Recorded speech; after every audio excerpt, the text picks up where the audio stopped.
আমি দ্বিতীয় বিয়ে করতে চাই, কিন্তু আমার বউয়ের কথা শুনলে মন খারাপ করে, এতে কি আমি দ্বিতীয় বিয়ে করতে পারি?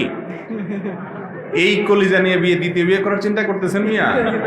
হ্যাঁ, বুকের ফাটা বহুত বল লাগে, মায়ের দৌড়, জেল, জুলুম, এগুলা সবগুলোর জন্য রেডি থাকতে হয়। শ্বশুরবাড়ির লোকজন, শালার সম্বন্ধীরা হাত পা ঝুলাইয়া কখন কি করবে না করবে এগুলোর জন্য পিঠে সালাম আলাপ বাইন্দা নিতে হয়, তারপরে নিয়ত করতে হয় আল্লাহ ভরসা, যা হয় হবে করবো।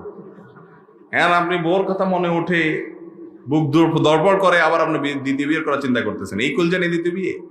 ভাই, শরীয়ত দ্বিতীয় বিয়েকে জায়েজ রেখেছে। যদি কেউ ইনসাফ প্রতিষ্ঠা করতে পারবেন, সে আত্মবিশ্বাস থাকে এবং তার সার্বিকভাবে সক্ষমতা থাকে, তার জন্য দ্বিতীয় বিয়ে করা জায়েজ।